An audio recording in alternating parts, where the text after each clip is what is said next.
Você conhece todos os seus direitos? Acho que não, pois cada dia mais surgem novos processos onde o consumidor é quem sai ganhando.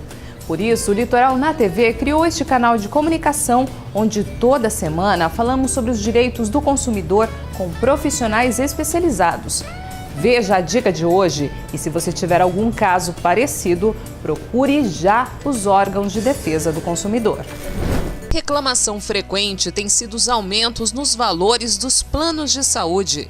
O advogado Fabrício Pozuco explica o que acontece nestes casos. A bem da verdade, essa é uma situação que tem atingido a sociedade como um todo. Reclamar-se dos valores de correção das mensalidades do plano de saúde, isso tem surgido aí de uma maneira muito grande realmente. As pessoas têm que tomar um pouquinho de cuidado para saber se realmente elas estão sendo lesadas ou se o plano de saúde pode estar fazendo esse aumento. Precisamos lembrar, em primeiro momento, que existem faixas etárias que o plano de saúde cobra as mensalidades. Sendo assim, a gente precisa descobrir, primeira coisa, se não houve mudança da sua faixa etária, para que na verdade o plano de saúde pode cobrar um valor superior se você mudar a sua faixa etária. Segundo, precisamos descobrir principalmente se nessas contratações houve a contratação formal, colocando-se eventuais doenças pré-existentes, eventuais situações que podem oscilar realmente o valor do plano de saúde quando nós trocamos de uma operadora para outra. Mas o mais importante, o básico que precisa ser observado pelas pessoas que possuem o plano, principalmente se as regras de aumento estão de acordo com as tabelas que são publicadas junto aos órgãos de defesa do consumidor. Nós vamos ver, por exemplo, uma maciça publicidade sobre o valor dos aumentos no Procon, na Proteste e até mesmo na ANS, que são, na verdade, situações que acabam publicando os valores de aumento. Isso acontece praticamente em todos os órgãos de comunicação. Para pessoas físicas, o valor é tabelado. Alguma coisa como 7,92% foi alguma coisa que acabou acontecendo no último aumento, somente para nós termos uma ideia em relação a isso. Agora, para as pessoas jurídicas, esse tabelamento já é um pouquinho complicado. Os cálculos que são feitos não são tão objetivos assim como são para as pessoas físicas, mas ainda assim há de se tomar cuidado com abusos. É bem verdade que existem empresas que têm pretendido aumentar os planos de saúde em 40%, 50%, 80%, simplesmente para que você, pessoa jurídica, possa não renovar o plano de saúde e possa descredenciar todos os seus funcionários dessa determinada operadora, de repente porque os seus funcionários gastaram muito para a operadora esse mês e o contrato não se torna mais viável. É importante então que você faça esse acompanhamento, essa gestão do seu contrato de plano de saúde, como pessoa física, observando esses aumentos, e como pessoa jurídica relacionada a essa situação aí da gestão do contrato. Os operadores de plano de saúde têm que dar para vocês os relatórios e principalmente precisam justificar os motivos dos aumentos. Não adianta somente chegar e dizer assim, olha, eu quero aumentar 50% do plano porque eu quero aumentar e ponto final. Não, há necessidade de se observar essa situação, há necessidade de observar essas regras para poder fazer esses aumentos. Outra coisa importante, em falando de plano de saúde também, é a questão que envolve os exames desses planos. É muito comum ultimamente operadoras de plano de saúde negarem a fazer determinados exames, se negarem a fornecer guias de exame, simplesmente por informarem que esses exames não são cobertos pelo rol da ANS, da Agência Nacional de Saúde.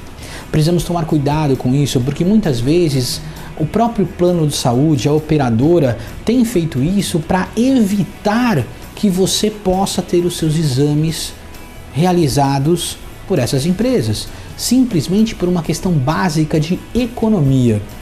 É fato, muitas dessas operadoras de plano de saúde não têm a intenção de promover os diagnósticos pleiteados pelos exames das formas como são colocadas. Um exame de sangue, de repente, custa uma quantia barata, mas um exame de PET scan para se detectar o câncer de um corpo já é um valor um pouco mais caro. Aliás, muito mais caro.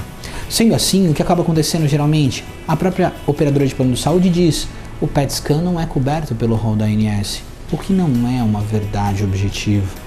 Se o seu plano de saúde cobre a doença câncer e cobre o diagnóstico câncer, objetivamente, se o exame é para detectar câncer, o seu plano de saúde também cobre. Na verdade, apesar de não estar escrito o exame X, há que se lembrar que todos os dias, praticamente, a medicina vai se modificando. Até outro dia, nós tínhamos simplesmente uma radiografia para se fazer. Hoje nós temos ressonância magnética, hoje nós temos exames muito mais avançados. E são essas situações que o consumidor precisa ficar atento, porque senão ele tem um direito a ser discutido, um direito a ser preservado, e a operadora de plano de saúde simplesmente diz a ele não, e ele deixa de fazer ou de exercer o seu direito, de correr atrás daquilo que realmente ele necessita. Saúde não é brincadeira, saúde é questão de necessidade. Sendo assim, caso isso venha acontecer com essa pessoa que esteja passando essa necessidade, que tenha exames para serem feitos que são negados pelo plano de saúde, leve o seu contrato para um advogado especializado em planos de saúde, em direito do consumidor, converse com o PROCON, converse com os órgãos de defesa do consumidor, procure a OAB, o Ministério Público da sua cidade. Isso fatalmente será a diferença entre você conseguir resolver o seu problema e ser atendido, do que fatalmente você perder o seu direito ou chegar mesmo a perder a sua própria vida pela ausência de um diagnóstico preciso e adequado. E se o usuário do plano de saúde se sentir lesado, é bom procurar os órgãos de defesa do consumidor. Na verdade, hoje em dia, o direito do consumidor ele é muito aberto hoje a conceitos, é muito aberto a conversas e reconhecimentos. A gente tem que lembrar que quando o Código foi criado, em 1990, existia muita discussão sobre o que poderia ou o que não poderia ser reconhecido como direito do consumidor. Hoje os tribunais já sedimentaram vários tipos de processamento, vários tipos de discussão, já tem na verdade reconhecidos procedimentos que são adequados àquela espécie, àquele tipo de discussão, que as operadoras negam. Simplesmente porque negam. É fato. Você, operadora, diz não, mas toda a justiça diz sim. Para que você vai ficar então com a discussão só da operadora? Se você pode, ou com a resposta dela, se você pode procurar um órgão judicial. Uma grande coisa que aconteceu ultimamente, mais ou menos uns 60 dias atrás, o STJ, lá em Brasília, reconheceu o próprio dano moral a essas questões de negativa de planos de saúde em efetuar cobertura desses exames, negativas de plano de saúde em efetuar cobertura de tratamentos. Até então isso não existia, mas hoje é muito comum isso existir. O STJ está mudando o entendimento, a jurisprudência tem mudado o entendimento, até mesmo por causa dos abusos das operadoras dos planos. Portanto, em caso de dúvida, em caso de uma situação como essa, procure sempre um profissional adequado, os órgãos de defesa do consumidor, a OAB, um advogado especializado, e fatalmente esses profissionais poderão dirimir suas dúvidas e levar o seu direito aos tribunais para que eles sejam reconhecidos.